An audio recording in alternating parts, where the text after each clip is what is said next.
as we go on. Well, thank you so much for coming out to the Salty Jester. This is one of the biggest crowds I've ever seen here. We are the Icebox Radio Theater. It's a special evening for us because our main feature of the evening, our own version of the Maltese Falcon, the classic detective story from Dashiell Hammett. We were all ready to go and do that in March of 2020. Anyone remember what was going on then?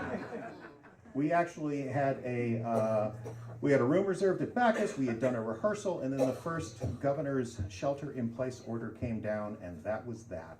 And so this is a wonderful, wonderful time for us to be able to get up and do this play. Thank you very much.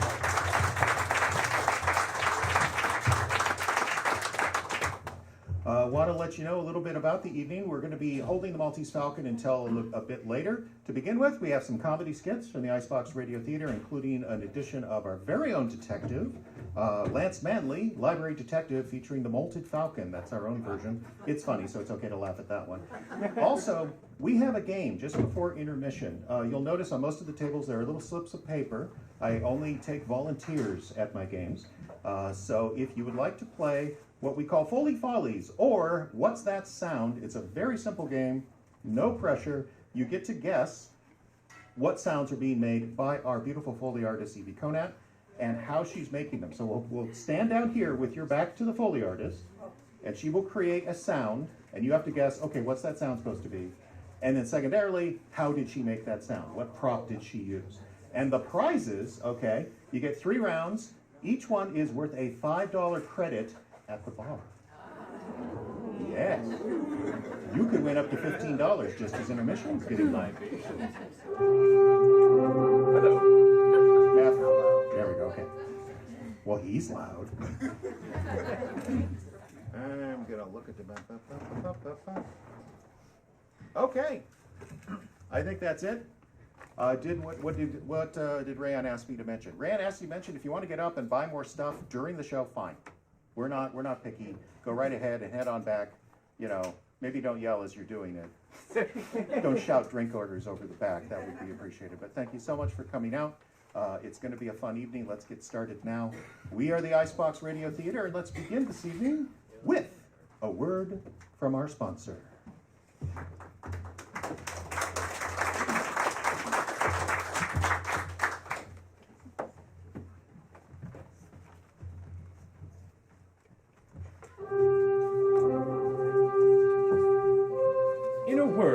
Where nothing is as it seems. They can't stop me! Not the police, not the army, no one! Where decency and kindness are all but extinct. I will rule the world, or they'll rue the day they tried to stop me! I, Mr. Rude! Where nastiness and meanness and not very good manners can take over the world, or at least the White House, who will save us now? No one, that's who. And then, just when he's needed, a hero appears. Who? From northern Minnesota, it's Nice Man. Okay dear, Mr. Rude, how you doing? I, Mr. Rude, am your arch nemesis. Well, sure, yeah. Don't you understand? I want you dead. Well, I don't know about that, but you seem like a real nice guy, so I'm gonna give you the benefit of the doubt there.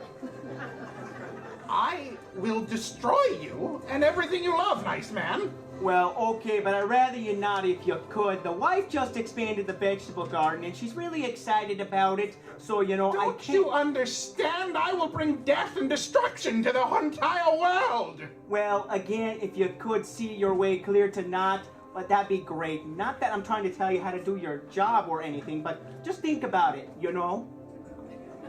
I don't understand. Does he not hear what I'm saying? Oh, every word. Impolite not to listen. I'm not a saint or nothing, but I know that much. But how are you so nice? You're like the nicest guy in the world. Oh, no. Now, my friend Bobby, he's about the nicest guy you ever want to meet. Short off his back, that fella, let me tell ya. So, you're just gonna talk like this? You don't want to fight?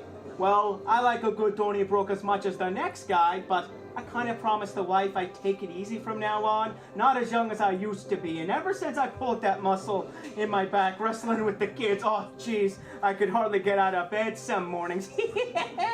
From Bridgeline International Pictures, it's Nice Man, the hero the world needs today. Oh, no. That's real nice of you, but no, I didn't do anything. Would you just take the compliment? Oh, gosh, I'm sorry. Nice Man!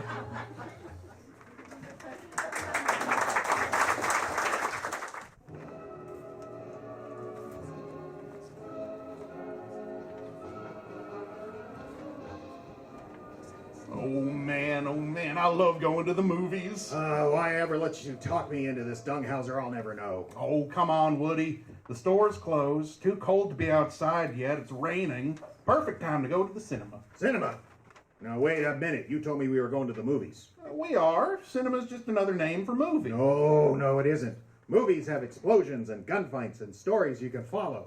Cinema has words across the bottom of the screen and people yammering on about their feelings. Well, don't you worry, Woody. There's plenty of explosions in this one. Are there any feelings?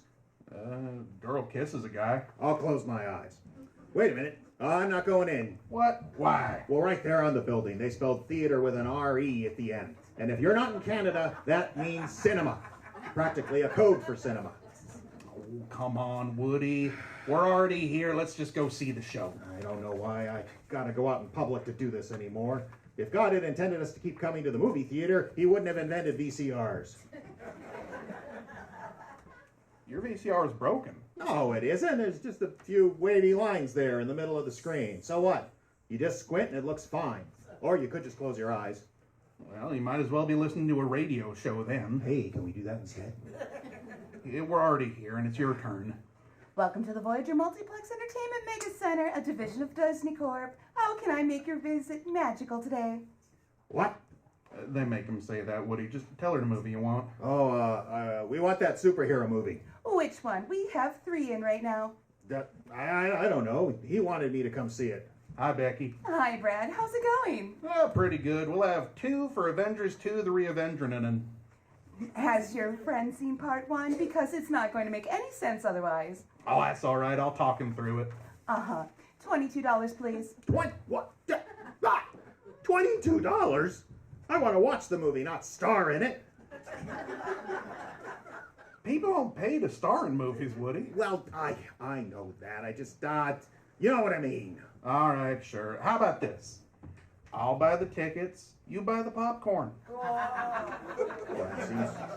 that seems real nice of you, Dunghauser, but it hardly seems fair. There's no way the popcorn will be as expensive as the movie.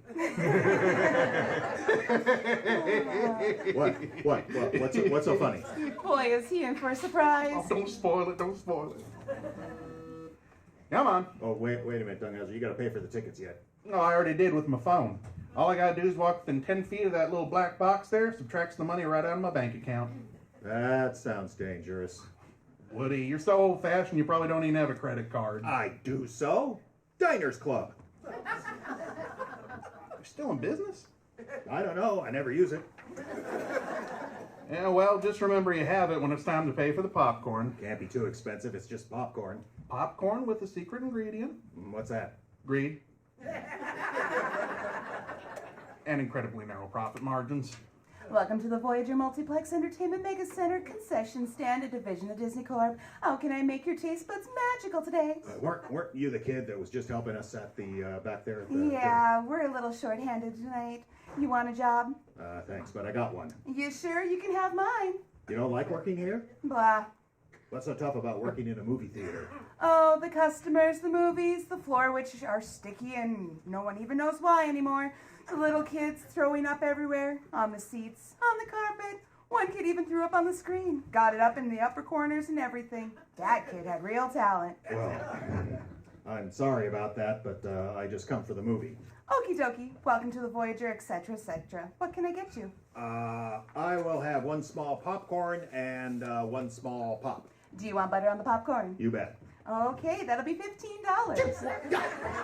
What? You You want me to hold the butter? I guess. How much is it then? $15. What the?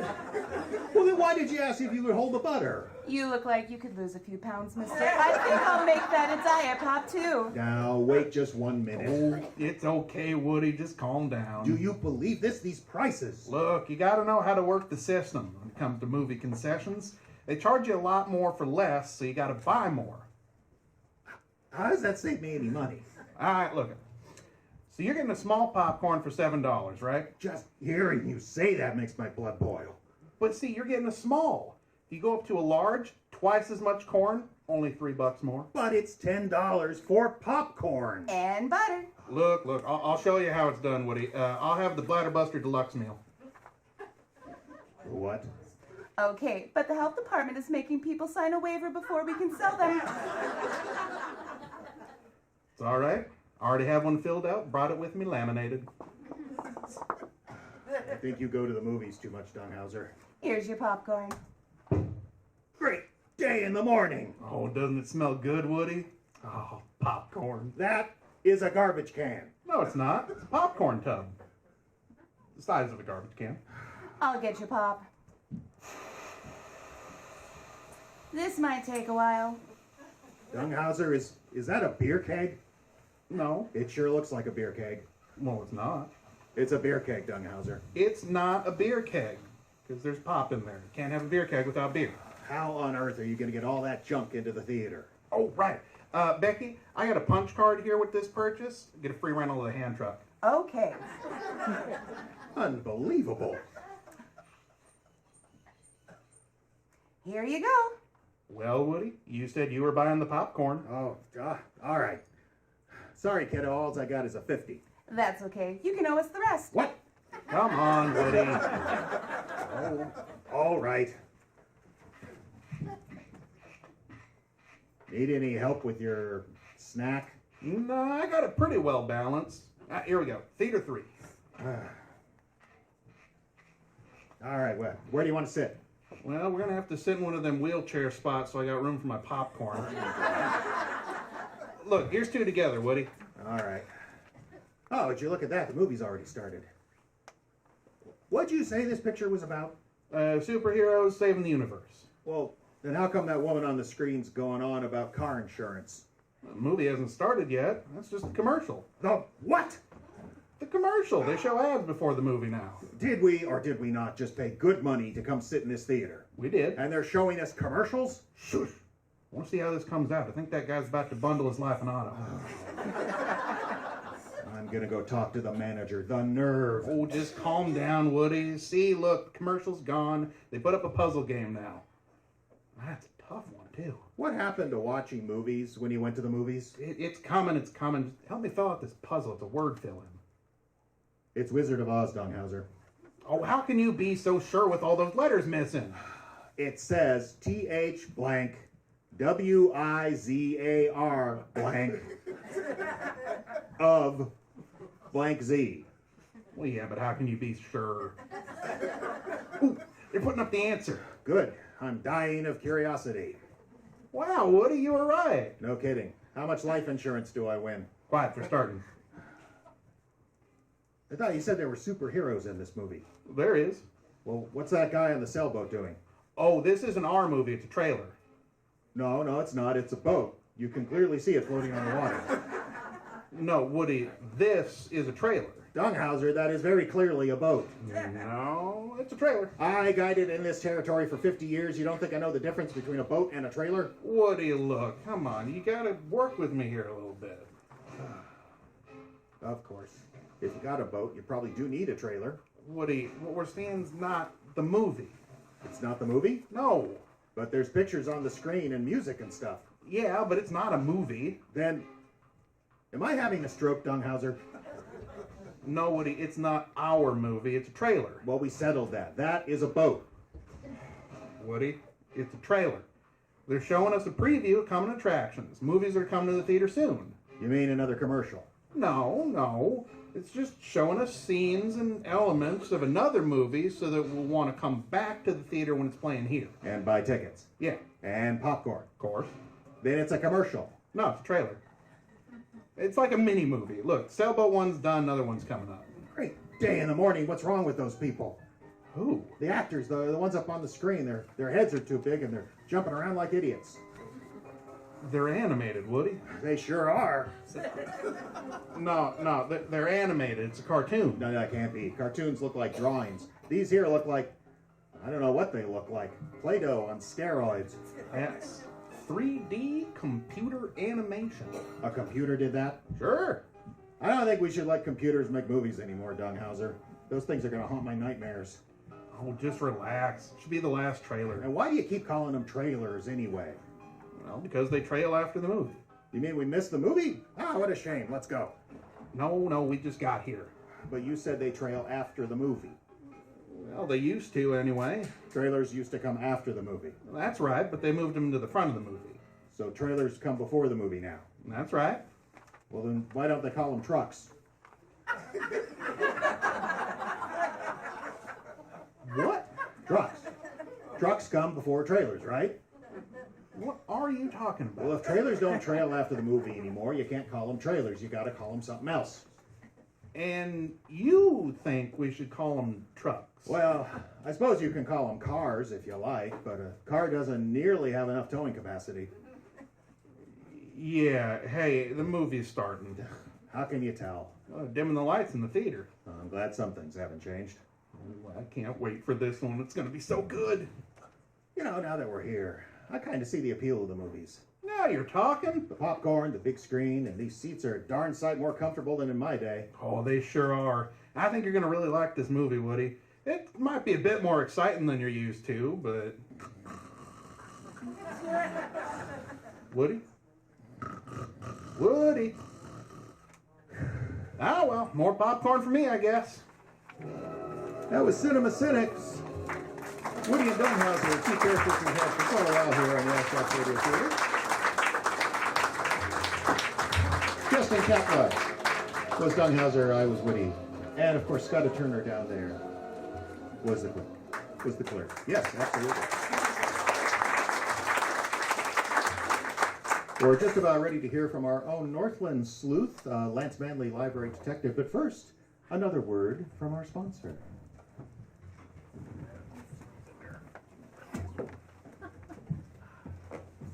Coming soon to a theater near you, A Tale of Heartbreak. I just don't understand how this keeps happening.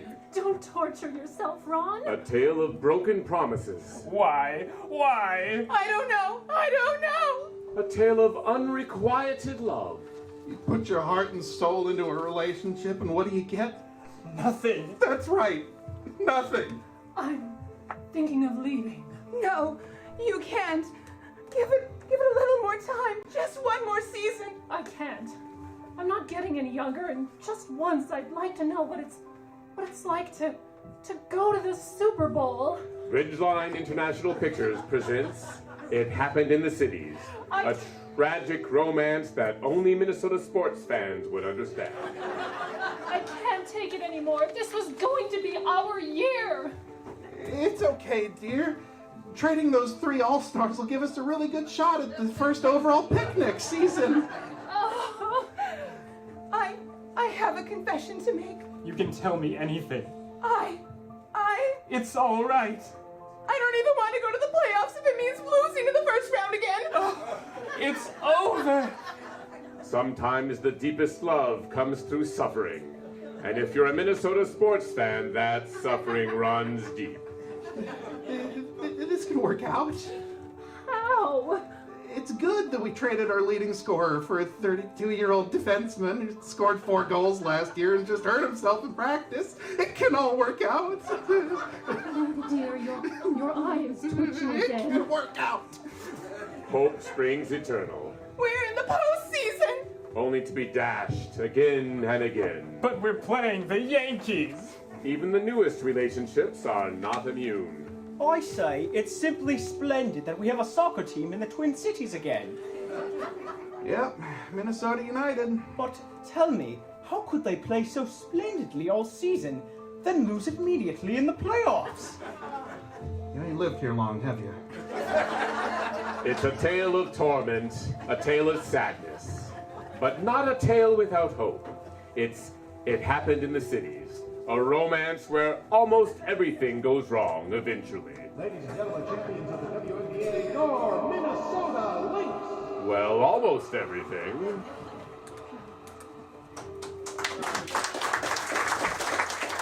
Too Bright, the only book like that's guaranteed to blind your enemies, presents Lance Manley, Library Detective. There's a million readers in the naked city. My job to keep them in line. It's a tough racket doing security at the local public library, but this is my promise to you. Every overdue book borrower, every mouthy chatterbox, every matronly loudmouth holding up the checkout line so she can tell you her hip feels funny, will have to answer to me, Lance Manley. We'll be back with Lance Manley in just a moment, but first, friends, your Book Like sends a message to your community about you and your family, and it's one of the most important consumer choices you can make. You can either be Mr. Soft Soap, the ineffectual character who bothers and is noticed by absolutely nobody, or you can be a man of purpose, a man of action, a Too Bright man. Too Bright reading lamps not only make the pages of your favorite book or magazine perfectly legible in even the darkest rooms, they represent a real threat to the health and well-being of anyone within a half-mile radius. And that spells respect for you. So send a message to your community. This is a Too Bright household. Don't with us. And now, Lance Manley, Library Detective. In a tiny alcove high above the stacks of the public library, a frosted glass door keeps evildoers at bay and bibliophiles fingering the stacks in safety. For on the other side of that glass, sitting behind a battered oak desk, is the cop of cataloging, the shamus of the stacks, the dick of Dewey Decimals, Lance Manley, Library Detective. Come in. Hey, Lance, you got a second? You got a... Doghouse Rally, library janitor and part-time snitch. What can I do for you? Gee, Lance, you gotta introduce me like that every time. You gotta. Gives a guy a complex it does. Oh, I'm sorry, Doghouse, but they didn't give me an introductory voiceover this episode. Come on in. Thanks, Lance. Hey, I got news I got. Doghouse Riley was a good ally in the fight against bibliographic crime. His position in the basement gave him a unique position, a set of ears and eyes that were seldom noticed, but picked up everything.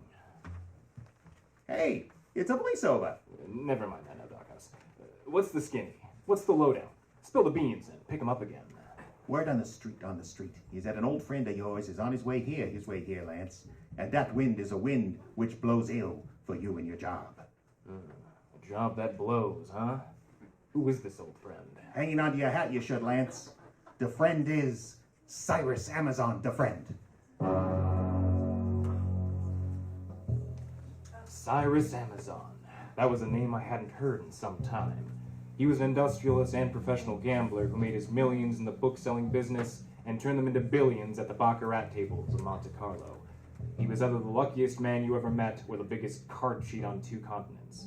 And I mean biggest in multiple variations of the nomenclature. He cheated like hell, and he was huge. The Green Bay Packers' offensive line could take lessons from this guy on eating and on being offensive.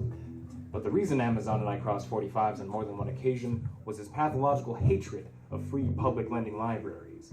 He thought they cut into his book-selling business, and all the library journal articles proving otherwise were lost on him. He and his billions had it in for me, and I chalk it up to pirate's luck and clean living that I'd survived more than one encounter with the corpulent corporate head. Oh, hey, I think I hear a particular heavy footfall on the heavy side coming up the stairs. I hear it. Yeah, deck out the back weight there, Doghouse. This isn't going to be pretty. Just dial *4 if you need me. I'll be hiding behind the boiler behind it. Doghouse made himself scarce, and who could blame him? The sound of Cyrus Amazon laboring up the stairs would put anyone in the mind of an angry walrus. And Doghouse always did resemble a seal, in my opinion. So I sat behind my desk to wait. And wait. And wait some more. Jeez, this guy's fat.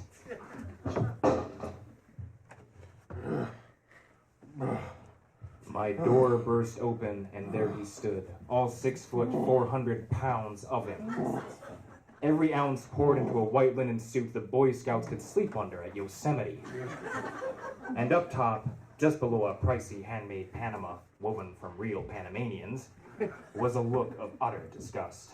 Manly, It said, what's the meaning of putting this confounded office of yours up a flight of stairs? Were there no rooms on the ground floor? "Oh, sorry, Amazon, but we keep books on the ground floor. Books the public can check out, you know, for free." Communist fiddle-faddle. Ah, That why you come all the way up my stairs, that tired old line? of course not. I have business to discuss. Well, in that case, sit down before you fall down, Amazon. You look all in. Well, it's to my eternal torment that I must admit you're right, Manly. I never heard you use those words in that order before. Take the good chair.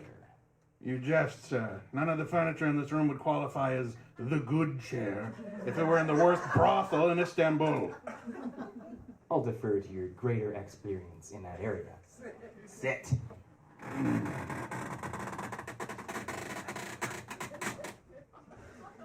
This one will do. Barely. Now we just have the floor to worry about. What brings you up to see me, Amazon? I've come a great distance in some haste with the promise of reward for us both, Manly. That is, if you're smart enough to cast your lot in with me. Interesting enough overture, but let's hear the rest of the act. Well, it's only a story of forbidden treasure, ready to be plucked by the wise and careful. You needed somebody wise and careful, so you thought a little old me. Don't be ridiculous. Your part in this will be tiny, but very well rewarded.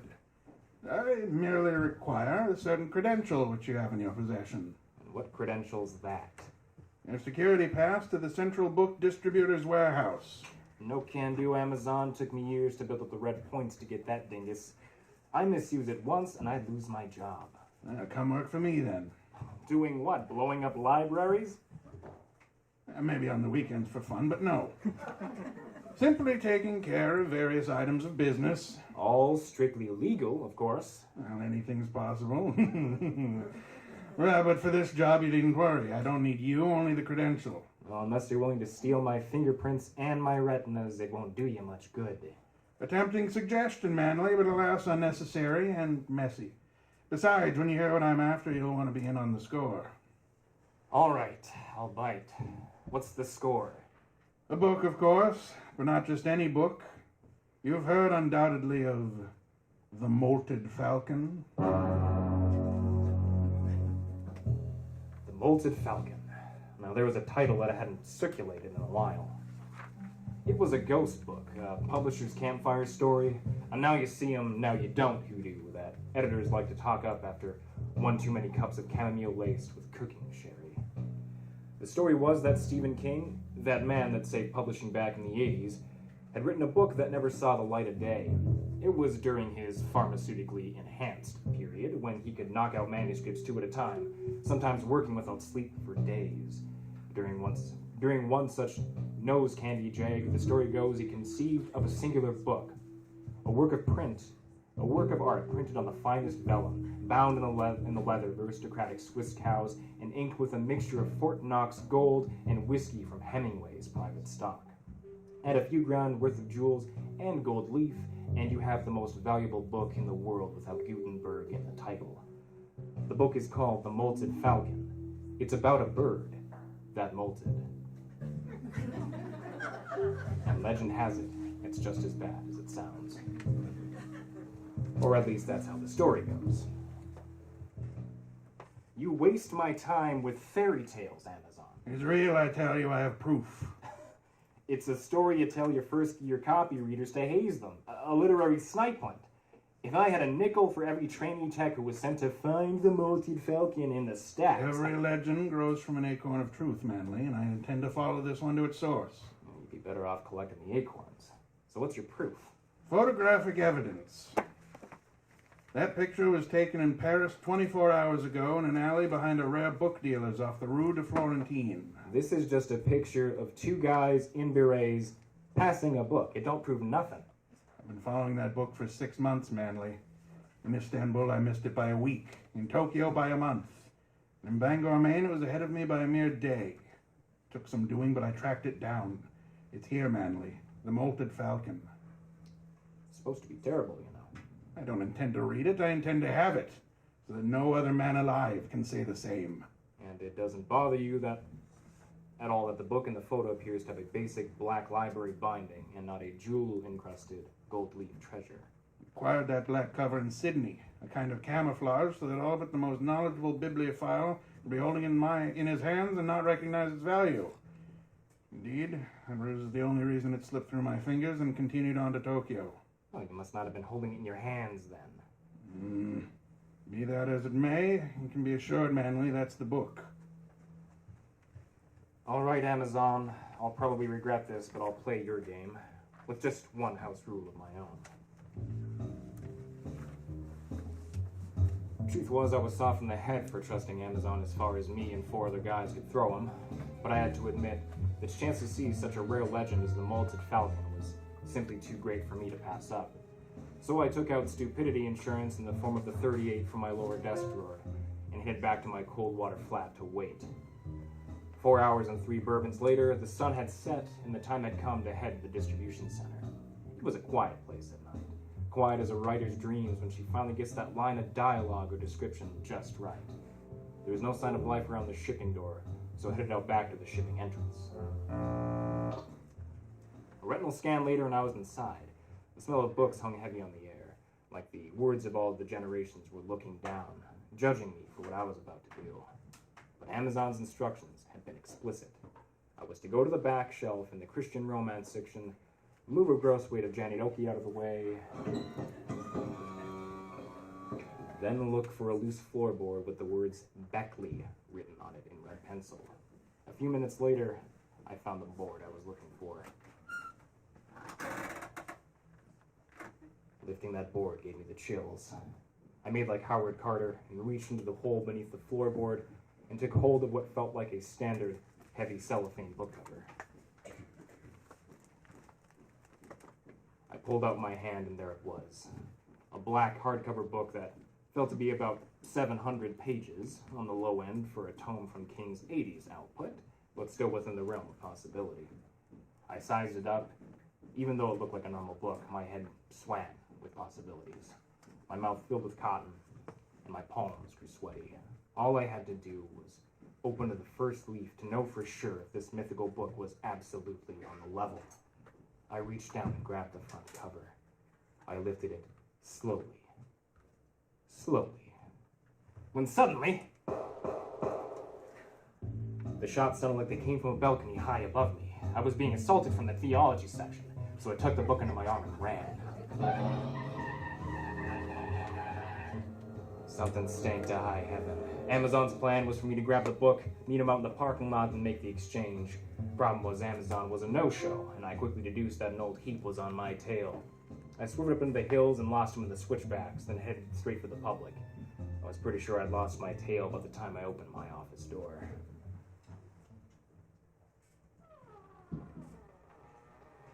I should have known better.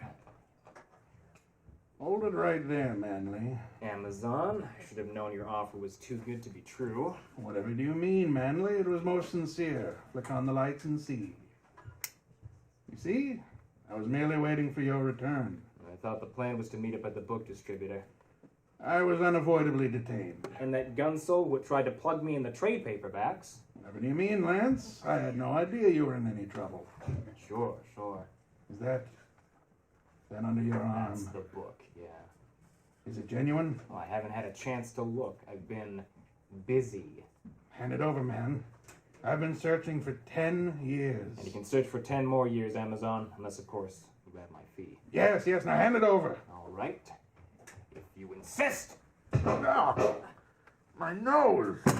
Aw, what's this you dropped, Amazon? Yeah, 38. I thought I heard a gun cock when I came through the door. Well, you can't begrudge me for wanting a little security, can you? Then spill. Why'd you send some gunman after me at the distributors? I didn't, I swear. Many disreputable characters are after this book. Undoubtedly one was there searching as you arrived. Oh, that's convenient, especially since you weren't waiting outside like you said you'd be. As I told you, I was unavoidably detained. And how exactly did you know to wait for me here in my office? Where else would you go after acquiring the book? So you didn't intend to shoot me or have me shot. Of course not. You just thought you'd wait in the dark with a gun. I'm an important man. Personal protection's a matter of form. You've got an answer for everything, don't you, Amazon? At my age and my position, you have to, Mr. Manley. Now, finally, after 10 years. No. No, it can't be. It can't be. What's the matter, Amazon? Damn you, Manley. You swindled me. You thief. You gypsy. Oh, quit with the racially tinged insults and spill. What's with the book? This isn't the Malted Falcon at all. It's an annotated version of the Twilight Saga.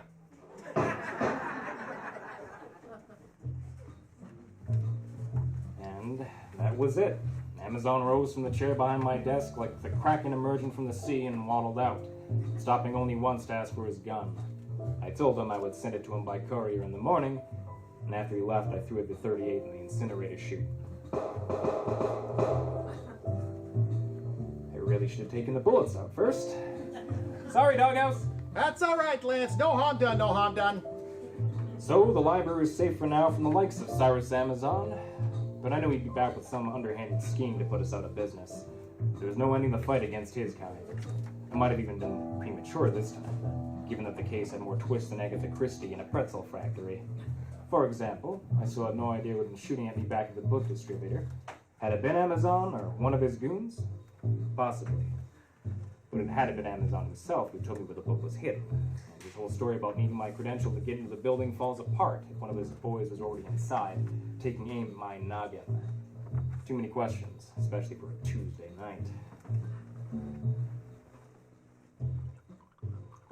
So I poured myself a triple and reached down to pick up the book that had bounced off Amazon's nose. Twilight, annotated by the author, it said. Oh, I figured I'd been a bad boy, so why not pay a penance?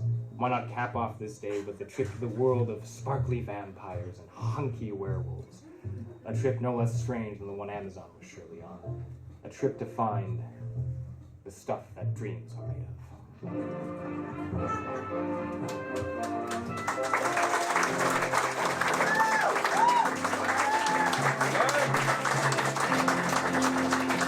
That was Lance Manley. And the case of the Malted Falcon. We had, of course, I played Doghouse Riley. I'm Jeffrey Adams. Justin Kapla was your Cyrus Amazon. Our man himself. The Shamus of the Stacks was Caleb Silvers as Lance Manley. This is a very special moment for us, as I mentioned at the opening of the show, that we intended to do this in March of 2020. The other thing that makes it special is that we will be broadcasting this on our streaming radio station to the globe. I'm serious. We don't have a lot of listeners, but they're all over. We have listeners in Russia and Germany, Indonesia, believe it or not. And we're very, very lucky to have the resources from you, the listener, as well as from a lot of other folks and a lot of other folks in the state of Minnesota, to allow us to have something like our very own streaming radio station. So the way this is going to work, we're going to try and get online here with our engineer Ian. He'll give me the signal, and when he does, we'll have a moment and then go ahead and begin with the Maltese Falcon from the Icebox Radio Theater. You're listening to the Icebox Radio Theater, coming to you from the Salty Jester, International Falls, Minnesota. The Maltese Falcon, based on the novel by Dashiell Hammett.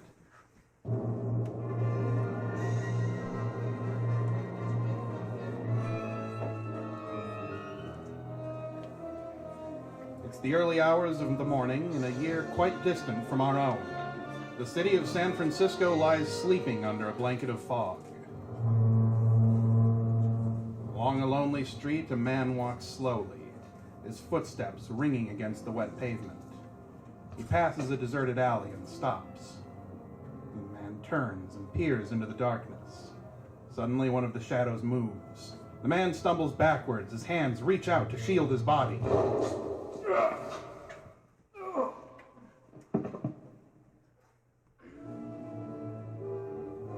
At 3:45 a.m. that same morning, two men stand in the hallway of a simple but not unstylish apartment building. They're at the door of one Samuel Spade, private detective, and these men carry badges. All right, Spade, open up. We know you're in there. Come on. Who is it? Dundee and Polehouse. Want to speak to you. Well, come in, Lieutenant. Nice time to make a call. Yeah. 4 in the morning, or did your watch stop? We don't have any hours on the force, Spade. Got a couple of questions to ask you. Sure. Hiya, Tom. Hello, Sam. What do you know about this killing, Spade? Very little. Victim was your partner, wasn't he? That's right. You don't seem very broken up over it. Miles Archer gets shot dead 2 hours ago, and you toss it off like a scotch and soda. Speaking of, excuse me. Will you have one, Lieutenant? No, I won't. Okay. Do you mind if I do? You don't like me, do you, Dundee? I don't like cops that aren't on the force. And I asked you what you knew about Miles Archer getting killed. I told you, very little. Your boys called me about 10 after 2. By the time I got down there, Tom here had already seen everything I could. He was shot in the alley, broke through the fence and tumbled down the hill. Gun was on his hip and his coat was buttoned. They found a Webley automatic in the alley with 1 bullet out of it. We all know that. Was Archer on a job last night? Yeah, he's supposed to be tailing a fellow named Floyd Thursby. Thursby? What for? Come on, Spade. What for? Trying to find out where he lived. Suppose you answer once without thinking so hard. I don't like this, Dundee. What are you sucking around here for? Tell me or get out. I asked you why you were tailing Thursby. I wasn't. Miles was. And for the swell reason that we had a client who was paying good United States currency to have him tailed. Who's the client? Sorry, I can't tell you that. Be reasonable, Sam. Give us a chance. How can we turn up anything on Miles' killing if you don't tell us what you've got? I see your side, I guess. Okay. It was a girl who wanted us to tail Thursby. What girl? She came into the office yesterday afternoon, didn't know who she was. Effie announced her about 3 o'clock. She said her name was Wonderly. Someone to see you, Sam. Who is it, Effie, my treasure? Is it a customer? I guess so. You'll want to see her anyways. She's a knockout. You know, you'll never ensnare me in a loveless marriage if you keep throwing women at me this way. Promise? Sure in, Effie, darling. Will you come in, Miss Wonderly? Oh, thank you. Mr. Spade? That's right. Now, what can I do for you, Miss Wonderly? Well, I don't know where to start. I asked at the hotel for the name of a reliable private detective, and they mentioned yours. Suppose you tell me about it from the very beginning. I'm from New York. I've come here to find my sister. Are you sure she's in San Francisco?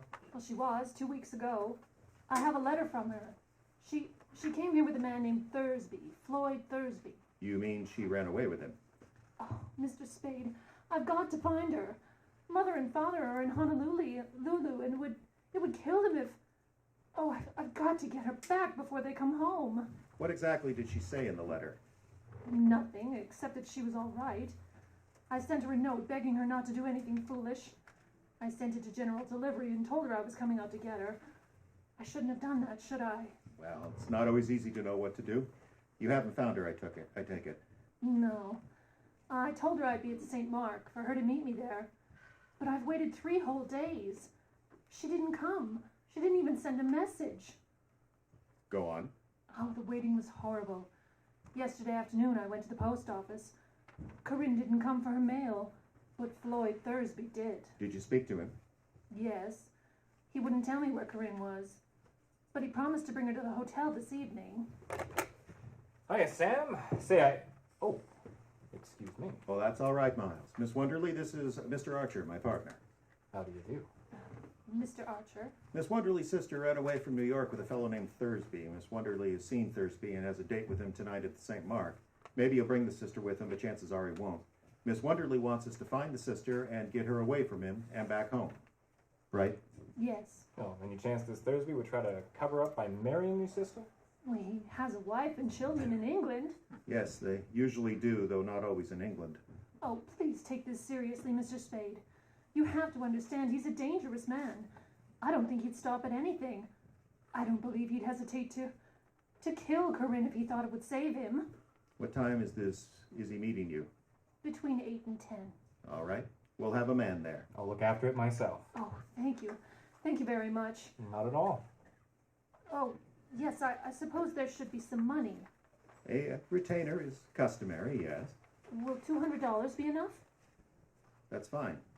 It would help some if you'd meet Thursby in the lobby. All right. Oh, you don't have to look for me, Miss Wonderly. I'll see you all right. Thank you. Goodbye. Goodbye. Goodbye, Miss Wonderly.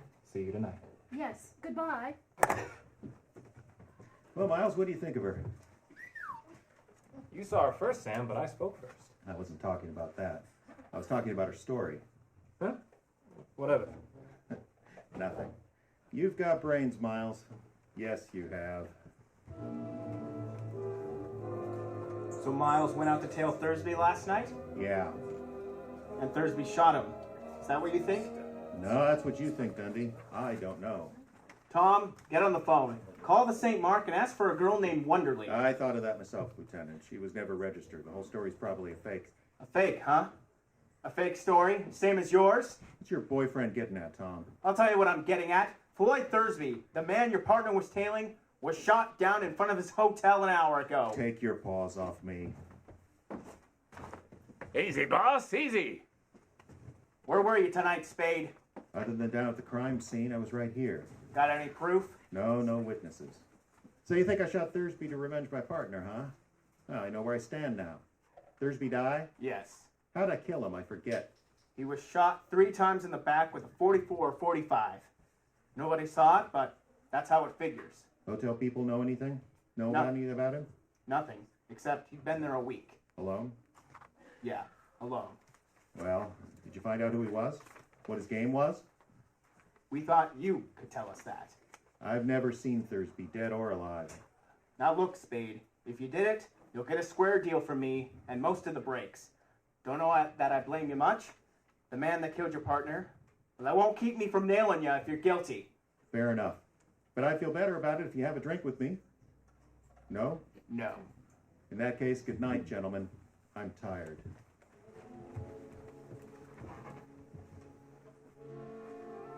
A gray dawn rises over San Francisco, and as it does, we find Spade leaning back in his office chair, sullenly gazing at the window and door signs that still read Spade and Archer when... Hello? Yes. Oh, hello, Miss Wonderly. Where are you? What? Coronet Apartments, room 101. Got it. I'll be there in a few minutes. Oh, and by the way, what's your name this morning? Miss LeBlanc? Ah, okay, Miss LeBlanc. I'll see you there.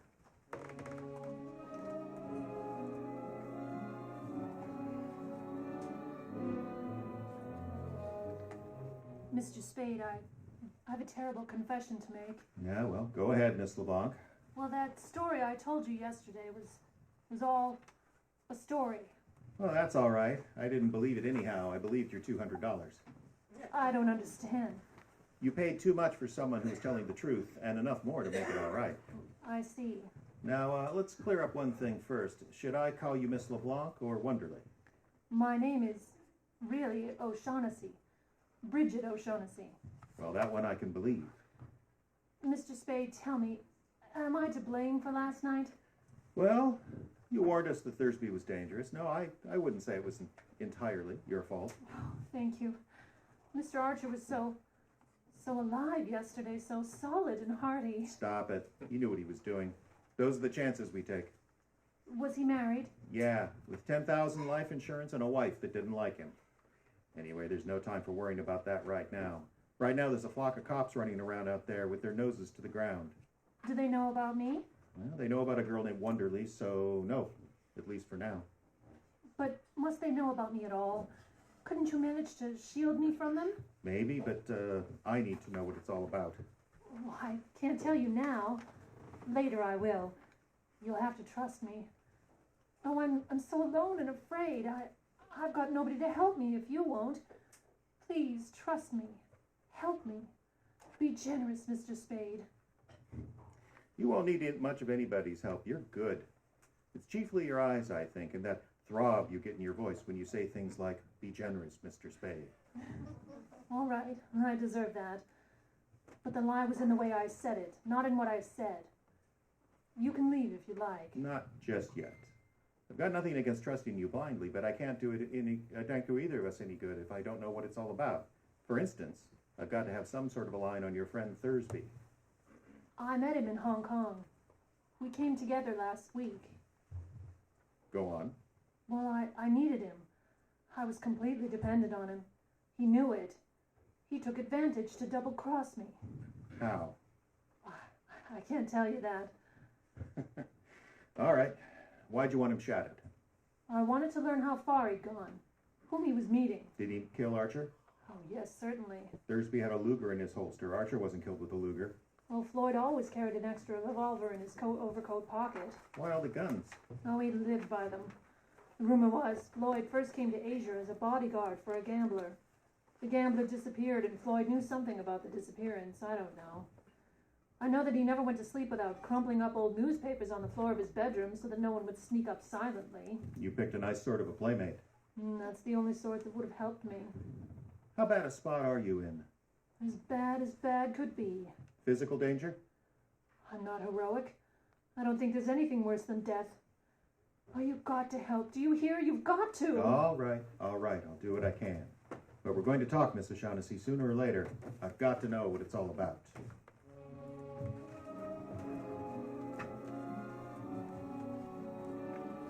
That evening, Spade returned to his office just as the painter finished converting all the glass doors from Spade and Archer to Samuel Spade Investigations. Spade was not at his desk 5 minutes before his secretary entered. He's back, Sam. Who's that, Effie? The character I told you about this morning. Here's his card. Joel Cairo. Gardenia. Shoo him in, Effie, darling. Shoo him in. Right. Well, come in, Mr. Cairo. Oh, thank you. You're very kind. Sit down, Mr. Cairo. Thank you, sir. Now, what can I do for you? First, may a stranger offer condolences for your partner's unfortunate death. Thanks. May I ask, Mr. Spade, if there is a certain relationship between that and the death of the man Thursby?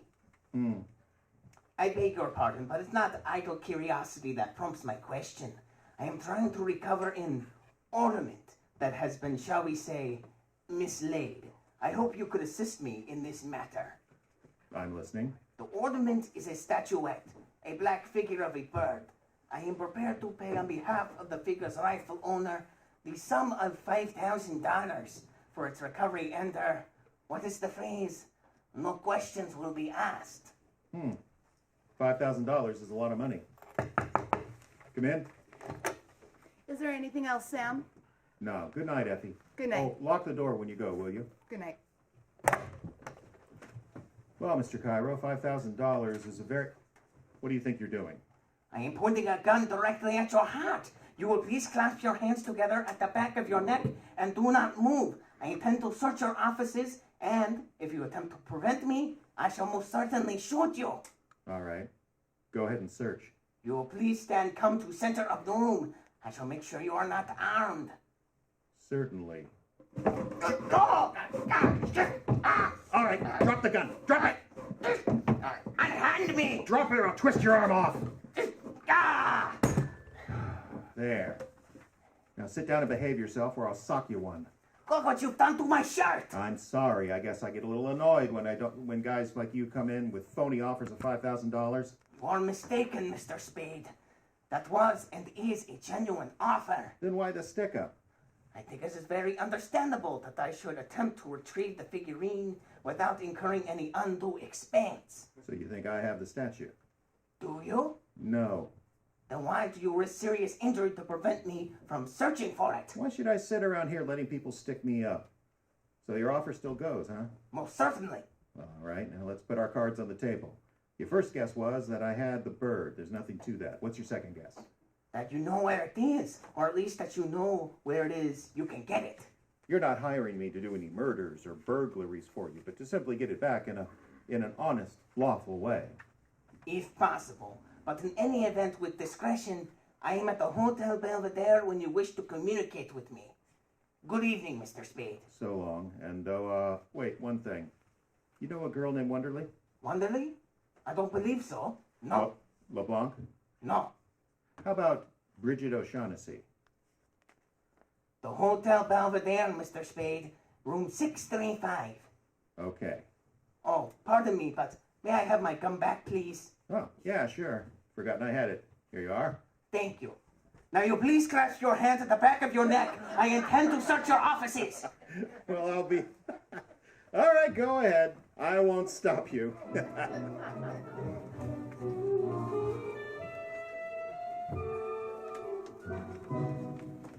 2 murders, a femme fatale spinning webs of lies, and now a mysterious black bird hunted by a tiny man with a gun. The next day, on the hunt for answers, Spade returns to the fashionable apartment on Coronet Street. Bridget O'Shaughnessy waits pensively just inside her apartment door. Oh, come in, Mr. Spade. Do you have any news for me? Yeah, a little.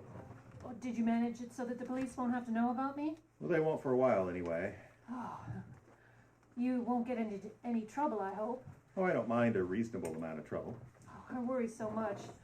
I worry about what might happen to you after what happened to your partner. Please, sit down. You aren't exactly the sort of person you pretend to be, are you? Oh, what do you mean? The schoolgirl manner, stammering, blushing, and all that. Because if you were as innocent as you pretended to be, we'd never get any place. All right, I'm sorry. I won't be innocent. Good. You said you had news? I saw Joel Cairo last night. Do you know him? Only slightly.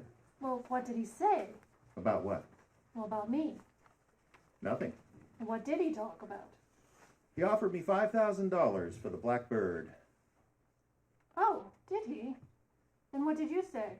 I said $5,000 is a lot of money. Well, it is. It's a lot more than I could ever offer you if I must bid for your loyalty. That's good coming from you. What have you given me besides $200? Have you given me any of your confidence, any of the truth?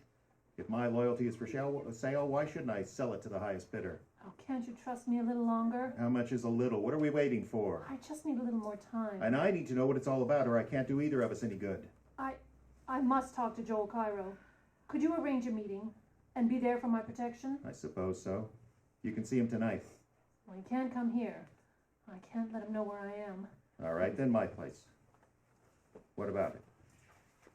Well, that would be all right, I suppose, but you'll have to let me go about this in my own way. You mustn't interfere. All right. I'll just sit and listen while you talk over old times, making sure that little Joel Cairo doesn't attack or murder you, of course.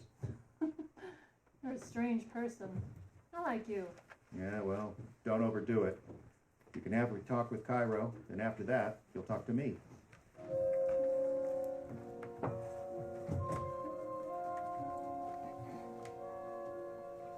Sometime later at Spade's apartment. Come in, Mr. Cairo. Mr. Spade, there appears to be a boy outside watching the house. Yeah, I know. I spotted him. Nervous? A boy? What boy? I don't know, some pipsqueak with 2 or 3 guns bulging in his pockets. He's been tailing me around town all evening. Did he follow you to my apartment? No, I shook him off long before then. Have a seat. Thank you. I'm delighted to see you again, madame. I was sure you would be, Joel. Mr. Spade told me about your offer for the Falcon. How soon can you have the money ready? It is ready. In cash? I can have it at any time with only a few moments' notice during banking hours. Well, that's good. But I haven't got the Falcon. What? Oh, don't worry. I'll have it in another week at the most. Why must I wait a week? Perhaps not a whole week. And why, if I may ask, are you willing to send it to me after everything? Now, I'm afraid. After what happened to Floyd, I'm deathly afraid. I don't want to touch it except to turn it over to somebody else. Tell me, what exactly did happen to Thursby? He was murdered by the fat man. The fat man? Is he here? I don't know. I suppose so. What difference does it make? He might make a world of difference, madame, considering the boy who was outside the house. Yes, but you might be able to get around him, Joel, as you did that one in Istanbul. What was his name? You mean the one you attempted to seduce and, oh! Get away from her. Get away, you hear? Take your hands off me! Just calm down. She slapped me. Did you see that? She can't get away with that. When you're slapped, you'll take it and like it. Oh! Now cool down. This is the second time you've laid hands on me, and it will be the last. I make no promises. You better get out, Cairo. I'll call you tomorrow. You're working for her now. Is that it? I'm working for myself. You want to withdraw your offer? Just say so. The offer still stands. All right. Tomorrow, then. Very well. Good night, Mr. Spade. And, tout de soir, madame. Well, you've got some fine friends. Do they always carry on so? I suppose I ought to thank you. You're welcome. Well, now that you've had your talk with Cairo, you can talk to me. Well, it didn't work out the way I'd hoped. I'll have to go now. Oh, no. Not until you've told me all about it. Oh, am I a prisoner? Maybe. Maybe the kid outside hasn't gone home yet. Oh, do you think he's still there? Likely. Well, I'll stay. For a while, anyway. Okay. Now, what's this bird, this falcon that everyone's all steamed up about? It's a black figure of a bird, a hawk or a falcon about a foot high. What makes it so important? I don't know. They wouldn't tell me. But they promised me $5,000 if I helped them to get it from the man who had it. That was in Istanbul. Yes. All right. Go on. Well, that's all. They promised me the money to help them, and I did. And then we found out that Joel Cairo meant to desert us, taking the falcon with him and leaving Floyd and I with nothing. So we did that exactly to him. But then I wasn't any better off than before, because Floyd hadn't any intention of keeping his promise to me about sharing equally. I learned that by the time we got here. What's this bird made of? Porcelain or black stone? I don't know. You're a liar. What? A liar. A very good one, but a liar. Yes, I am. I've always been a liar. Well, don't brag about it. Is there any truth at all in that yarn? Some. Not very much. All right. Well, we've got the whole night before us. I'll put some coffee on and we'll try again.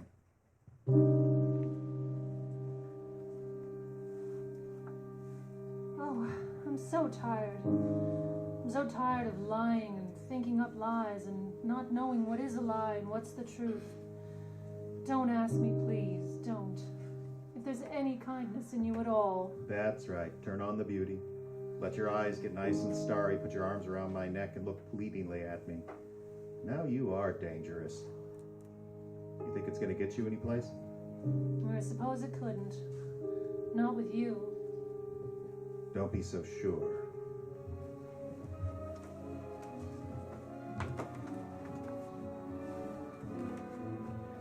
Night turns into morning, and Spade sees Bridget O'Shaughnessy off in a cab.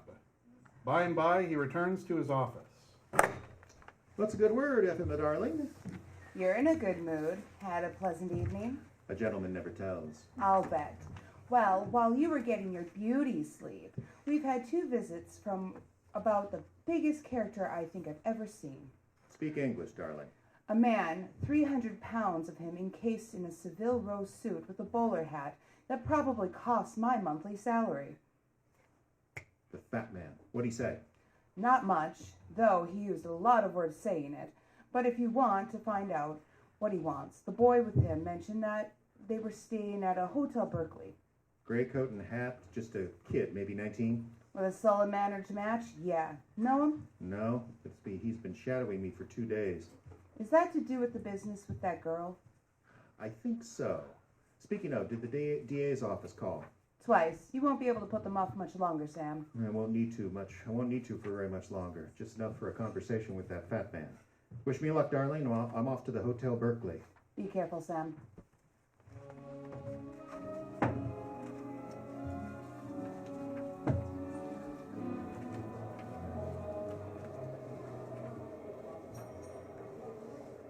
All right, Sonny. Where is he? What? Come on, where is he? You work for him, don't you? Or have you been tailing me for fun? What are you talking about? The fat man. I want to speak to him. What do you think you're doing, Jack? You kidding me? I'll tell you when I am. You've been tailing me around for days, and I'm getting a little sick of it. You can tell the fat man I said so. Shove off. You'll have to talk to me before you're through, Sonny. So will he. Well, you keep asking for it, and you're gonna get it plenty. People lose teeth talking like that. If you want to hang around, you'll be polite. Now tell the fat man to call me and leave his name this time. Hello, Sam. Mr. Gutman called. He says that the boy gave him your message and that he looks forward to meeting you. Room 407, the Berkeley, this afternoon at 3.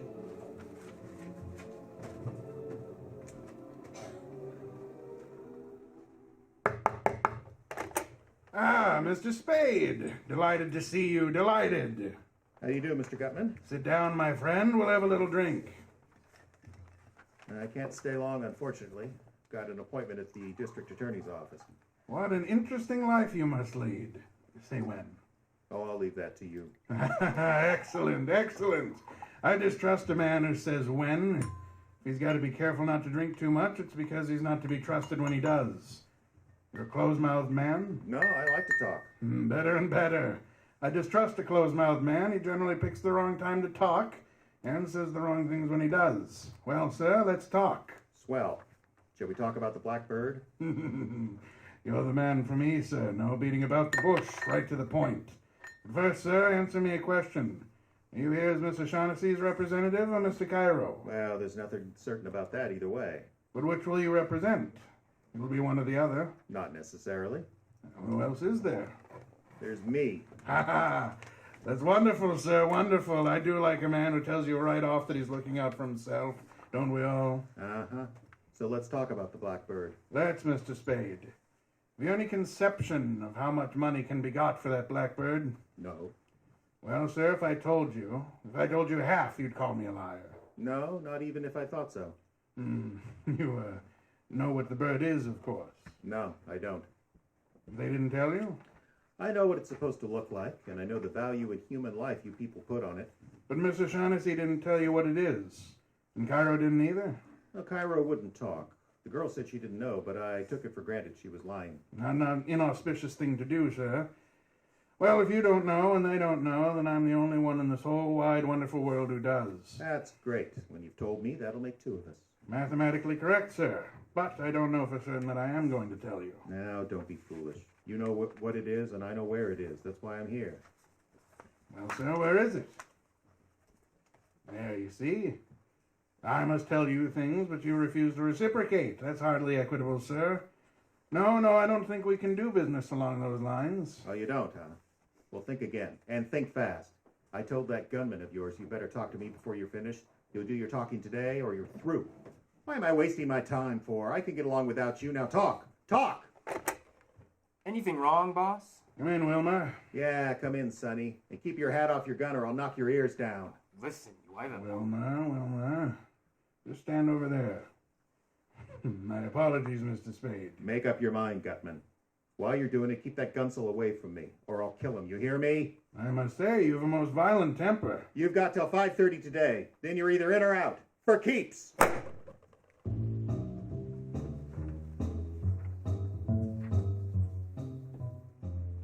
Spade walked from the hotel to City Hall and the office of the district attorney.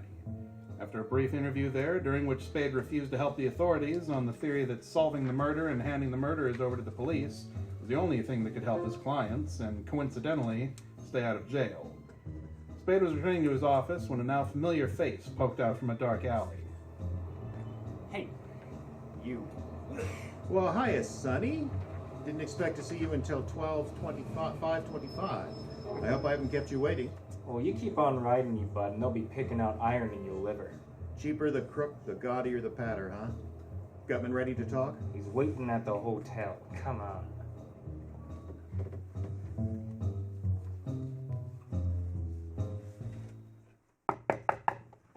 Mr. Spade, what's this? Get in there, Sonny. Here, Gutman, here's your boy's 6-shooters. What happened, Wilma? Oh, I was just making a point to your boy here, Gutman. I jumped him out in the hall, took his toys away. Those guns aren't going to do him a lot of good if he loses them so easily. I'll get you, Spade. Someday I'll let you have it right in the face. Wilma! Wait in the next room. Go on. By God, sir, you're a chap worth knowing. Thanks. Drink? Sure. Oh, by the way, I owe you an apology. Your temper earlier was most impressive. Oh, never mind that. Let's talk about the bird. Water under the bridge, huh? Better and better. All right, sir, let's talk about the bird, Mr. Spade. This is going to be about the most astounding thing you've ever heard. Yeah? What do you know about the Knights of Rhodes? Crusaders or something, weren't they? Indeed they were. In 1539, these crusading knights persuaded the Emperor Charles V of Spain to give them the island of Malta. Made but one condition. They were to pay him each year the tribute of a falcon in acknowledgement that Malta was still under Spain. Do you follow? So far. Do you have any conception of the astonishing wealth of the order at the time? I would imagine they were pretty well fixed. Pretty well fixed is an understatement, sir. They were rolling in wealth. Common knowledge that the Crusades to them were largely a matter of loot. The knights were profoundly grateful to the emperor and for his generosity, so for the first year they sent him not an insignificant live bird, but a glorious solid gold falcon, encrusted from head to foot with the finest jewels in their coffers. Well, sir, what do you think of that? I don't know. These are facts, historical facts. Not schoolbook history, but history just the same. They sent this glorious bird on their finest galley. But the ship never reached Spain. A famous admiral of buccaneers took the knight's galley and the bird. Mm-hmm. In 1713, it turned up in Sicily. In 1840, it appeared in Paris. And by then, it acquired a coat of black enamel, so that it looked nothing more than a fairly interesting black statuette. Then, in 1922, a Greek dealer named Drakos found it in an obscure shop. No thickness of enamel could conceal value from his eyes. Drink up, sir. Yeah, well, go on. I got wind of Drakos' find, but when I arrived in Athens, I discovered that the bird was gone and Drakos murdered. That was over 20 years ago. Well, sir, it took me 20 years to locate that bird, but I did. I traced it to the home of a Russian general, one General Kemedov in Istanbul. I sent some agents to get it. They got it, but I haven't got it. So the bird doesn't really belong to you or Cairo. It belongs to a General Kemedov. And you might as well argue that it belongs to the King of Spain. I don't see how you can honestly grant clear title to anyone else except by right of possession. Your glass, sir? Thank you. And now, before we start to talk prices, how soon are you willing to produce the Falcon? Couple of days. Ah, that is satisfactory. Well, sir, here's to a fair bargain. Drink up. Well, what's your idea of a fair bargain? $25,000 when you deliver the Falcon to me, and another $25,000 later on. Or I can give you 1/4 of what I realize on the Falcon. That would amount to a vastly greater sum. Well, how much greater? Who knows? Shall I say 100,000? That would be the minimum. Hmm. And what would you consider the maximum? I refuse to guess. But if you were to press me, what would you say to a share equaling $250,000? So you think the dingus is worth $1 million? Hmm? At least. That's a lot of dough. A lot of dough. What's the matter, Mr. Spade? Are you feeling ill? What was in that drink? The drink? No, I drugged it. Yeah? You'll be unconscious very shortly, Mr. Spade. You best lie down. Wouldn't want you to fall and hurt yourself. I have to go. Oh, dear, dear. Joel, Wilma, come in. Is he unconscious? Yes. You know, he's a very interesting person, Joel. Kind of person I enjoy dealing with. It's a shame it had to end this way. Come now, we have an appointment with Miss O'Shaughnessy.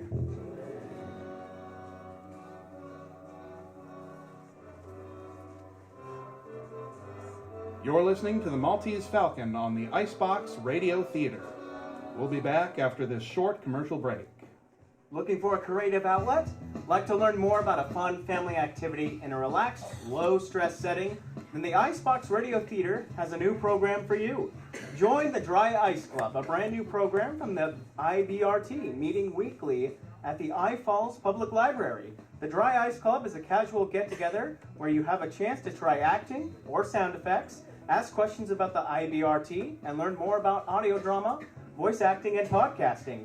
It's open to ages 12 and up, and it's free. Please bring a cell phone, tablet, or laptop so you can access the scripts. Tuesdays, 6:30 p.m. at the I Falls Public Library. Join us for the Dry Ice Club starting May 2nd. The fun world of audio drama and theater is waiting for you.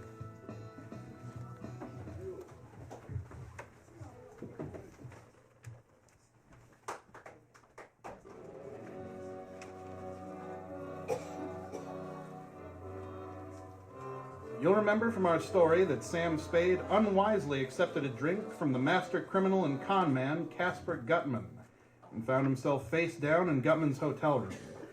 When Spade awoke, he was alone. Darkness was falling outside, telling him he'd been out for several hours. Pale and still shaking from the effects of the drug, Spade staggered back to his office where Effie Perrine waited for him.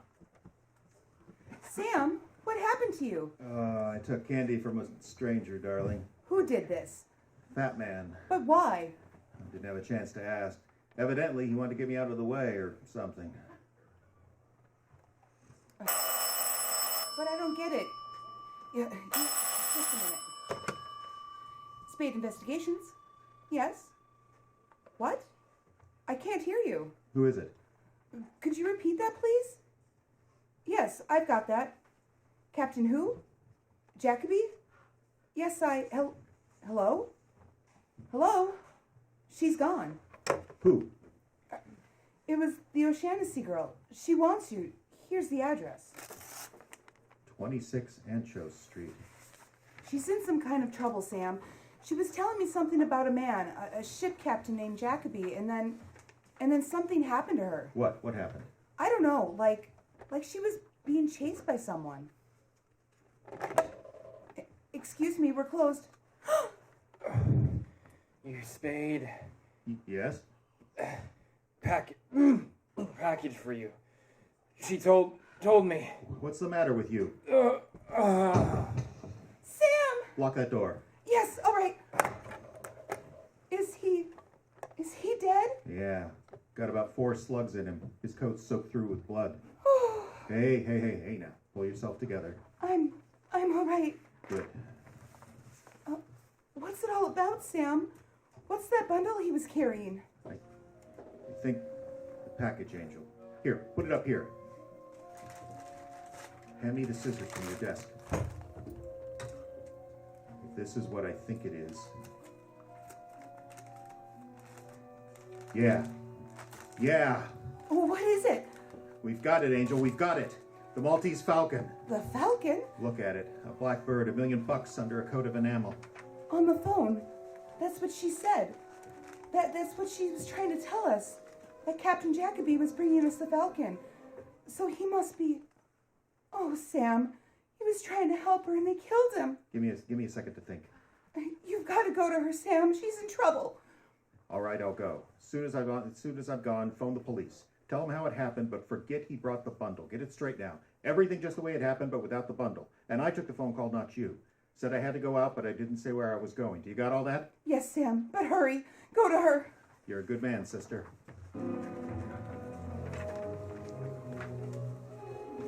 The next hour flew by as Spade tried to be in several places at once. First, he dropped the bundle at the Grand Central Station package counter, mailing the claim check to himself. Then he took a cab to the address O'Shaughnessy had given on Ancho Street, only to discover a vacant lot. It was a bum steer. As Spade rode back to the city, he pondered exactly who made that phone call and whom he could now trust. He learned the answer the moment he opened his apartment door. "Greetings, Mr. Spade." The answer was he could trust no one at all.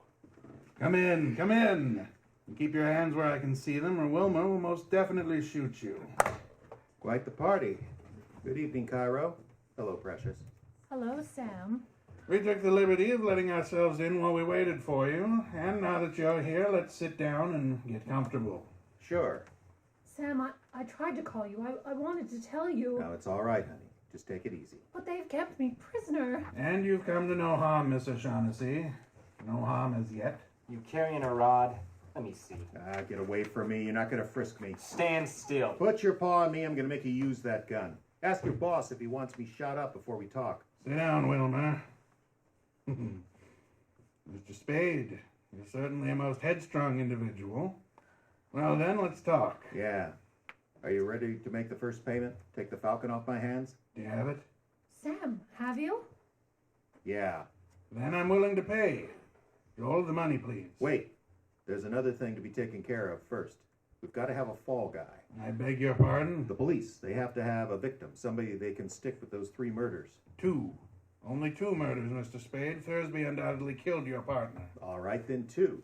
Point is, I've got to come up with a victim, or I'll be it. And whom do you recommend as this victim? Well, how about giving them Wilmer here? He'll do. Why, you rotten... Oh, my God, Mr. Spade. You truly are a character. It's our best bet. Look at him. He's made to order for the part. DA will get a conviction standing on his head. Well, what do you think of this, Wilmer? Mighty funny, huh? Mighty funny. He did kill Thursby, didn't he? Get up on your feet. Take it easy. Stand up and shoot it out. Ha! Young Wild West. Calm yourself, Wilma. Mr. Spade, your plan's not at all practical. I think of Wilma just exactly as if you were my own flesh and blood. Let's not say anything more of it. Well, all right. It's not as good as my first idea, but I've got another suggestion. Do you want to hear it? Most assuredly. Give them Cairo. Suppose we give them Mr. Spade or Miss O'Shaughnessy. How about that? Now, look, you people want the Falcon. I've got it, and a Fall Guy's part of the price I'm asking. As for Miss O'Shaughnessy, well, if you think she could be rigged for the part, I'm perfectly willing to discuss it with you. Sam! What's the matter? You don't mean it. You couldn't. No, I don't. Because I don't think the cops will be happy with you as their victim. Personally, I see only one guy who's a really right fit, and that's Wilmer. I've taken all the writing from you I'm gonna take. Wilma? Get on your feet. Don't be concerned about the guns these pocket edition desperados wave around. I've practiced taking them away from him before. I'll kill him. I'll kill him! There. I told you. Here's his guns. Put him on the couch there. Get him a shot of whiskey. He'll have a hell of a headache when he wakes up. I shall look after him. I'll bet. Well, there's our Fall Guy, Gutman. What do you say? No, I don't like it, sir, not one bit. Well, either you say yes right now, or I'll turn the Falcon and the whole lot of you in. All right. You can have Wilma. Now that's settled, how soon can you get the Falcon? Couple of hours. That's satisfactory. In the meantime, I think it best for all involved to stay within each other's sight. All right. But while we're waiting, we have to get a few details worked out. First, why did Wilmer kill Thursby, and what about Captain Jacoby? I shall be candid with you, sir. Thursby was Miss O'Shaughnessy's ally. We believe that disposing of him would frighten Miss O'Shaughnessy into patching up her differences with us. Well, now that sounds all right. Now, what about Jacoby? Captain Jacoby's death was entirely Miss O'Shaughnessy's fault. Oh, that's a lie. What happened? Cairo saw in the newspaper that Jacoby's ship would be arriving here in San Francisco. You remember that he and Miss O'Shaughnessy had been seen together in Hong Kong. Well, sir, I put two and two together and guessed the truth. He'd given the bird to Jacoby to bring here. You should know I learned of all of this just minutes before you arrived at my hotel. And that's when you decide to slip me the Mickey, huh? There was no place for you in our plans, Mr. Spade. Joel and Wilmer and I went to the boat to call on Captain Jacoby and found Miss O'Shaughnessy with him. We persuaded Miss O'Shaughnessy to come to terms, or so we thought. Well, sir, we mere men should have known better. En route to my hotel, Captain Jacoby and the Falcon slipped through our fingers. It was neatly done, sir, indeed it was. He would have gotten away completely if Wilmer hadn't got him in his sights and put several bullets in him. All right. That settles that. Can you start getting the Falcon now? Not until sunrise. Settle in, folks. We'll make some coffee and enjoy each other's company until then.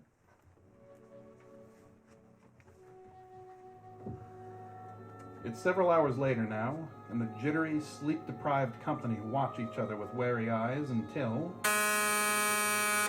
Is that? Yeah. My secretary left with the Falcon 20 minutes ago. You don't mind if I go to the door with you? All right, come on. Hello, Sam. Here it is. Sorry to spoil your day of rest. Not the first one you've spoiled. Is there anything else? No thanks. Okay. Let me have it, Spade. Now easy, easy. Give it to me. Here you are. Now, finally, after 20 years.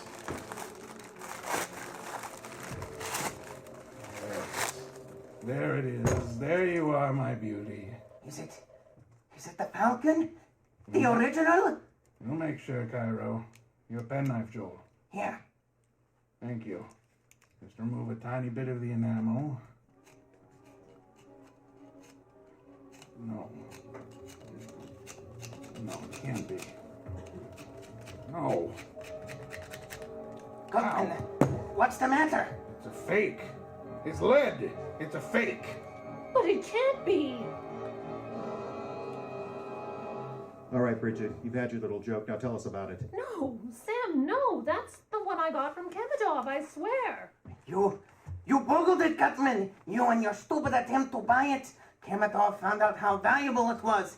He put a fake in its place, you stupid fathead. You imbecile. You.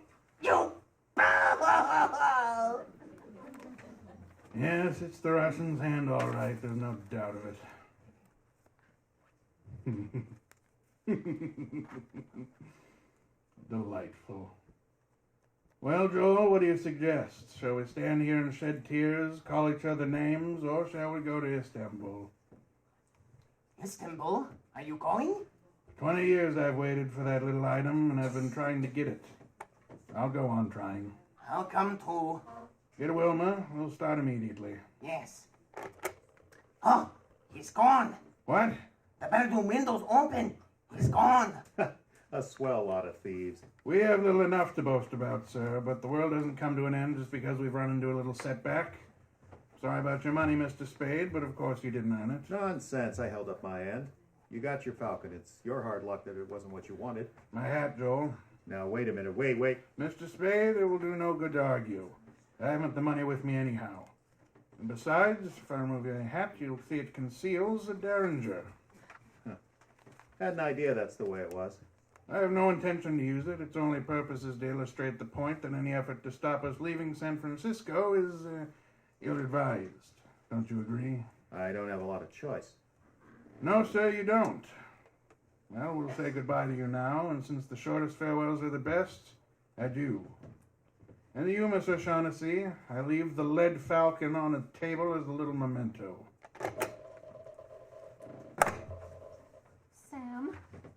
Sam, what are you going to do? Hold on.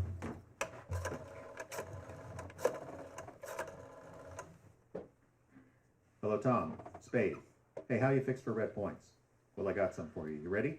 Okay. Floyd Thursby was killed by a kid named Wilmer Cook. He's about 18, 19. He jumped down my fire escape less than 30 minutes ago, so he should be nearby. Here's the wrinkle. You want to find the kid? You have to look for Casper Gutman, his former employer. You can't miss Gutman. He must weigh 300 pounds. That fellow Cairo is with him, too. Be careful when you go up against the kid. Yes, very. All right, I'll see you soon. All right, we've only got a couple of minutes to get set for the cops. Now give it all to me, fast. Well, what do you mean? The day you first came into my office, why did you want Thursby shadowed? I told you, Sam, I suspected him of betraying me. That's a lie. You had Thursby hooked and you knew it. You wanted to get him out of the way before Jacoby came with the bird. Isn't that so? Yes. What was your scheme? I thought if he saw someone following him, he might be frightened into going away. That's ridiculous. Thursby wouldn't have scared that easily. You must have told him he was being followed. Yes, I told him. But please believe me, Sam, I wouldn't have told him if I thought Thursby would kill him. Well, if you thought he wouldn't kill Miles Archer, you were right, Angel. What? Miles hadn't many brains, but he was too good a detective to get caught like that up a blind alley with his gun tucked away on his hip and his overcoat buttoned. But he would have gone up there with you, Angel. He was just dumb enough for that. He would have looked you up and down and licked his lips and gone, grinning ear to ear. Then you could have stood as close to him as you liked in the dark and put a hole through him with a gun you'd gotten from Thursby that evening. Oh, don't talk to me like that, Sam. You know I didn't. This isn't the spot for that schoolgirl act. Both of us are sitting under the gallows. Now tell me, why did you shoot Miles? I didn't mean to at first. I didn't really. But when I saw that Floyd couldn't be frightened, Oh, Sam, darling. You thought Thursby would tackle Miles and one of them would go down. If it was Thursby that died, you were rid of him. If it was Miles, you'd see Thursby was sent up for it, right? Something like that. So when Thursby wouldn't tackle him, you took one of his guns and did it yourself. Then you heard that Thursby had been shot and you knew Gutman was in town. And that meant you needed another protector. So you came back to me. Yes. But Sam, it wasn't only that. I would have come back to you sooner or later. From the very first minute I saw you, I knew I would always come back to you. Well, if you get a good break, you'll be out at the Hatchapee in 20 years. You can come back to me then. I'll wait for you. What? What do you mean? I imagine the police have Gutman in Cairo by now. Maybe even the kid as well. They'll be here in a few minutes, and then we need No! Sam, no! Did you kill Miles? I didn't mean to, Then but... it's settled. Yes, Angel, I'm sending you over. The chances are you'll get off with life. That means if you're a good girl, you'll be out in 20 years, and I'll be waiting for you. If they hang you, I'll always remember you. Don't, Sam. Don't say that. Even in fun. I was frightened for a minute. I really thought you do such wild and unpredictable things. Don't be silly. You're taking the fall. You've been playing me. Just pretending you cared to trap me like this. You didn't care at all. You don't love me. I won't play the sap for you. You know in your heart that in spite of anything I've done, I love you. I don't care who loves who, and I won't play the sap. I won't walk in Thursby's and I don't know how many others' footsteps. How can you do this to me? Surely Mr. Archer wasn't as much to you as... Listen. This won't do any good, but I'll try it once and then give it up. When a man's partner is killed, he's supposed to do something about it. It makes no difference what you thought of him. He was your partner, and you're supposed to do something about it. As it happens, we're in the detective business, and when one of your organization gets killed, it's bad business to let the killer get away with it. Bad all around. Bad for every detective everywhere. You don't expect me to think that these are sufficient Wait reasons... till I'm through, then you can talk. I've no earthly reason to think I can trust you now. If I protect you from the police, you'll have something on me that you can use whenever you want. And since I've got something on you, I couldn't be too sure you wouldn't put a hole in me someday. Although those are on one side. Maybe some of them are unimportant, I won't argue about that, but look at the number of them. What have we got on the other side? All we've got is maybe I love you and maybe you love me. You know whether you love me or not? Maybe I do. I'll have some rotten nights after I've sent you over, but that'll pass. And if all I've sent doesn't mean anything to you, then forget it. We'll make it just this. I won't because all of me wants to, regardless of consequences. And because you've counted on that from the very beginning. You counted on that the same as you counted on it with all the others. But Sam... No! You killed Miles and you're going over for it.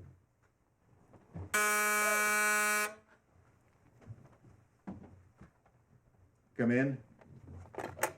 Hello, Spade. Tom, Lieutenant, come in. We got him. Cairo and the fat kid, too.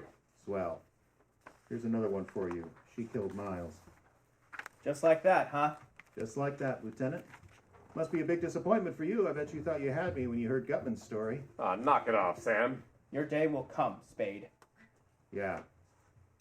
My day will come. Well, shall we be getting down to the hall? Come on, sister. It's Lieutenant, isn't it? Yeah? Could you help me with my coat, please? I find I'm growing quite chilled. Yeah? You all right, Sam? Yeah. Oh, one more thing. You'll need it for evidence. Here's the statuette all the fuss was about. Oh, well, this doesn't look like much. No. No, it doesn't. Heavy. What is it? The, stuff that dreams are made of.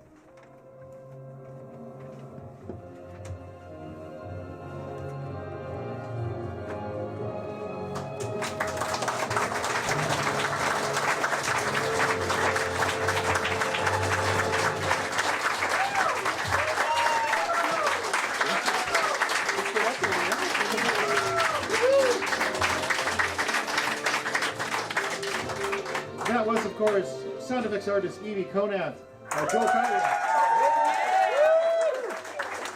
Betty Perrine was played by Scotta Turner.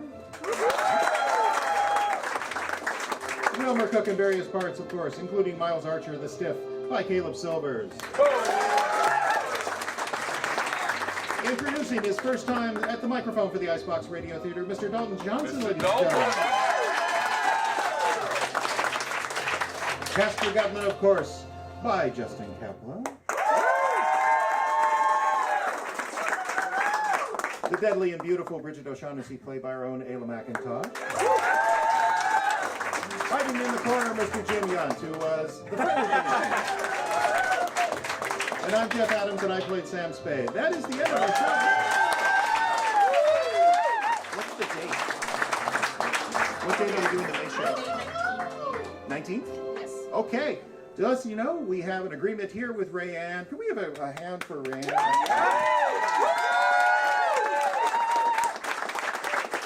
We'll be appearing here every month. The next time is May 19th, where it's more classic mystery, this time featuring another San Francisco sleuth, Candy Matson, starring our own Ayla McIntosh. Oh, and Rum Runner Sue. That's right, Rum Runner Sue. It's Rum Runner Sue, okay, hang on. Lance Manley, and Nero Wolfe. That's right. And Justin Kaplan as Nero Wolfe. That's coming up on the 19th. Get your tickets soon.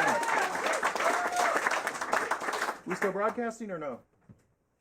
Okay, well, that's it for our show in the Jester. You're welcome to stay and spend more money. For those of us listening online, we now return you to your regularly scheduled programming. Good night, everybody.